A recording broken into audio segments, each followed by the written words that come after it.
Don't you just love it when you have a pattern in mind, but then you find that perfect fabric that just knocks it out the ballpark?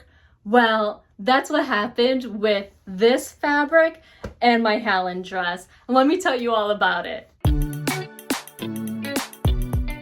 I'm Mari with Mari Sews, and thanks for hanging with me, you all. So over here, I like to tell you all about the stuff that I've made, the fabrics that I'm using, the patterns. I do a lot of pattern reviews, and well, I basically share with you the things that I sew, mostly for my curvy body. But every now and then you catch me sewing for other people. So if that sounds like it's up your alley, I'm happy that you found me. So today I wanted to share with you the recent dress that I made, which is this one right here, the Hallon dress. And let me just show you a little back view. You see that back? Oh, you all, this dress makes my heart sing. And really, I mean, look, the pattern is a really beautiful pattern, hands down. But I really feel like this fabric just kind of, it kicks it up a notch. You all, let's just quickly go through the process that I went through to pick out some fabric. So originally, when I saw the Hallon dress, I thought, oh man, that would be really pretty and a light, flowy, romantic looking fabric. So I had reached out to Zelouf and I had asked them for recommendations, on something that was light and flowy.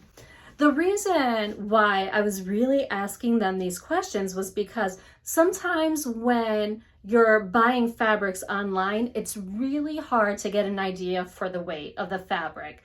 And I mean, I'm no fabric expert. I mean, I know what I like to sew, but typically when I get the fabric in my hand, I decide what I'm going to make. And on Zelouf's website, they have all of the weights listed for their fabrics, but I mean, come on, you all, I mean, that kind of means nothing to me. I'm gonna start paying more attention to it though. So when I presented this idea to them, they actually had recommended a couple of different fabrics, but one of them was this really beautiful rayon linen. Look at this. You all, it's a little cool to the touch. It has this nice texture to it. Can you see that? That beautiful linen texture that everybody loves. But it's a little on the sheer side. You can see my hand through it. And I just thought, ooh, that would be so beautiful. I can even see this in like a multi-tiered dress. So I definitely added this to my cart. This fabric is 58 inches wide. Actually, I believe both of the fabrics I'm going to talk to you about today are. And I actually picked this in the apricot allure fabric. You all, I love this. I can't wait to make something out of that. It's going to feel amazing on. I also came across this fabric right here, which you guys have already seen. It's the Eyelet Fabric. But look! They're little daisies. Can you see that? I mean, oh, heart be still. They're just the cutest little things. And they're in rainbow colors. As soon as I saw this, it was just game over. This also went into my cart. And actually, I couldn't make up my mind on which one I wanted to use for my Hallon dress. So I just purchased them both. Actually, I added them both to my cart. Zelouf gave me this one. I paid for the other one though. Now, if you're sitting here wondering, who is Zelouf? Well, Zelouf Fabrics is actually, it's not a new company. They've been on the block for a while, but they've only been providing fabrics to designers for their lines and stuff that would go into stores like Macy's. I believe they've been in business for about 35 years now. Last fall, they decided to open up their website so that anyone can shop it. And so, well, here we are. I'm showing you some beautiful fabric. And by the way, if you are interested in this, I'm going to link to it in the description box below. But trust me, it's good. Now let's talk about the pattern. So Paradise Patterns actually made the Hallon dress. And this pattern is on Etsy. I mean, well, that's where I got it from. I'll drop the link in the description box below as well. The pattern itself, it's just, you all, I cannot begin to tell you how beautiful this pattern is. It has a high neckline in the front with little spaghetti straps, you see? But those straps, they're not very long. It just continues around the armhole, but it has that really low back, which I think is just the best feature on this dress, and really what drew my eye to it. I mean, it also has that really cute ruffle, but that low back, killer. This pattern does come with cup sizes, which you all know I seriously appreciate. I mean, when I don't have to do a full bust adjustment, I am a happy lady. And that was the case with this one. They have a B cup pattern for this dress as well as a D cup. So I made the D cup. And I actually made this pattern in a size 12.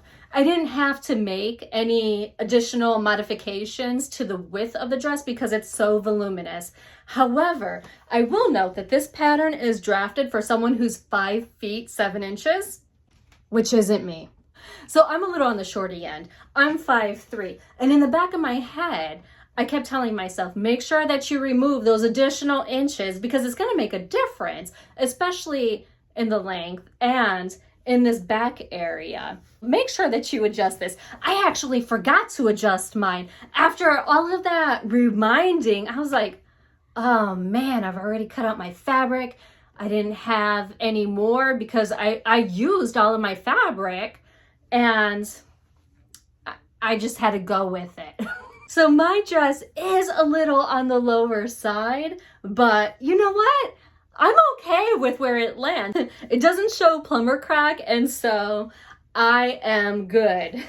Oh, and I forgot to show you all the little ruffle on the bottom. This is higher in the front, and then it does drop lower. So it is a bit of a high-low hem. So there are a couple of places where I deviated from the pattern instructions. 3, actually.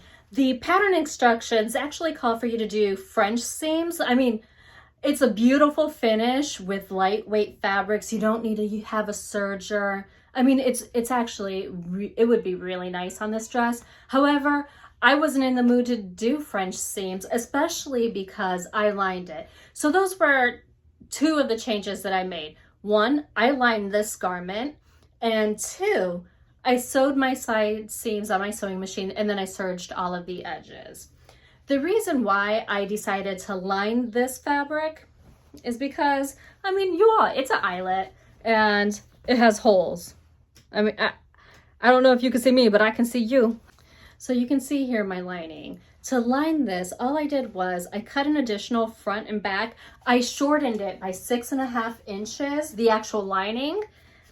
I made the entire dress, and then I sewed the lining wrong sides together to each other. And then because this pattern calls for binding, I just put the binding over all of that. And it worked out really beautifully. Back here on the back, there is some light gathering to help bring that curve in. And I think it actually creates such a pretty effect when it's on. Oh, I almost forgot to tell you the third thing that I did differently. It was how I attached the binding. I went ahead and just sandwiched both of those fabrics with my bias binding and inserted 1,000 pins and just carefully sewed it all the way across.